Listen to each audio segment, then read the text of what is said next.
Sale prices and buyer demand in the Portland metro real estate market seem to shrug off the highest mortgage rates that we've seen so far this year.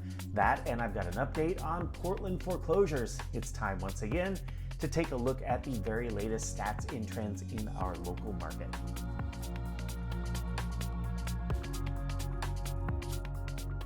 Hey everyone, I'm RRMilligan and I'm bringing you the very latest in Portland Metro's local real estate stats and trends. My sample set includes the full Portland Metro area plus Southwest Washington.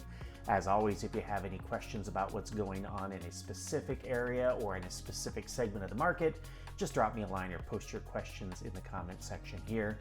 And be sure to stick around to the end of the video. I always post a couple of local mortgage lenders' rate sheets plus some national real estate stats and charts.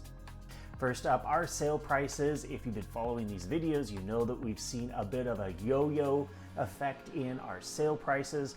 January and February numbers were down year over year. March was up, April was down again. If we compare the first half of May to the same time frame in 2025, the average sale price is preliminarily back in positive territory by about 3.1%. But prices may be receding just a bit. Looking at our weekly numbers, the average sale price was only up about 2% compared to the previous week and only up about 2.6% compared to the same week last year. Part of the reason for that might be mortgage rates. Mortgage rates are still inching up. One of our best indicators of what's going on with rates and where rates are headed is the yield on the 10-year Treasury, which hit the highest levels in a year this week. Mortgage rates did hit 6.5% during this week, but then backed down to 6.375% by Friday morning. I found that mortgage rate advertised with a couple of local credit unions for 5/8 of a discount point and an APR of about 5.492%. Next up is buyer demand. Buyer demand bounced back from a couple of weeks of declining numbers. Looking at the number of purchase contracts agreed to by buyers and sellers, the numbers were up about 4% compared to the previous week, and we continue to outpace last year's demand for the 17th week straight. The number of new purchase contracts was up by about 8% compared to the same week last year. So why didn't the rise in mortgage rates curb buyer demand? One reason might be that even though rates are on the rise, they're still lower than what we were seeing last year at this time. I looked at the Freddie Mac survey of mortgage lenders yesterday. That's Thursday, May 21st. The average mortgage rate nationally was around 6.51% for the 30-year fixed. 1 year ago, the average was around 6.86%. So even though mortgage rates are at a high for 2026, it's still better than what we were seeing last year at this time. Looking at supply trends, the number of homes that were newly listed for sale this past week was lower than what we were seeing last year at this time. That's now the 5th week straight that we've seen that dynamic, and it is starting to look like a new trend. The overall inventory continues to climb, which is normal for our spring market, but it's at a slower rate than last year. And for the first time since October of 2023, buyers currently have fewer homes to choose from compared to last year.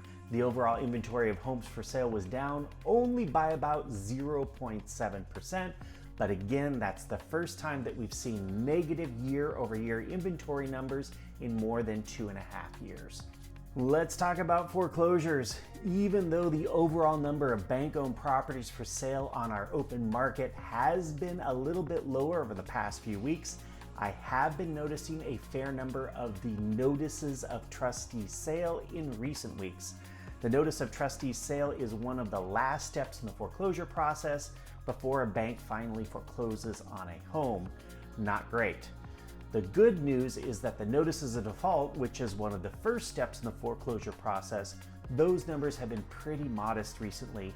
So this indicates that we may see an uptick in the number of bank-owned properties hitting our market, but hopefully this won't be a sustained situation since we are seeing fewer foreclosure starts. Nationally, I have been hearing a lot of chatter about a wave of foreclosures hitting the markets like they did in 2008. So I scouted up this graph to put our current foreclosure situation in a bit of context.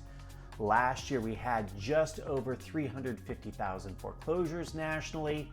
400,000 foreclosures per year is pretty much what we expect in a normal year, whatever that may be. Based on the number of homes that went through foreclosure during the fourth quarter of 2025, we may hit that 400,000 number this year or even go above it, but we still have a long way to go before we even hint at the 9 million homes that went through foreclosure during the Great Financial Crisis. Okay, it's time to sum up the biggest trends that we're following this week. Sale prices were up, supply continues to rise, buyer demand was up, and mortgage rates crept up to some 2026 highs. And we got there, the very latest in Portland Metro real estate statistics. Thank you for watching the video to the very end. I'd love it if you gave this video a like or even follow the channel if you haven't already. Enjoy the sun this weekend, and I will see you right here next week.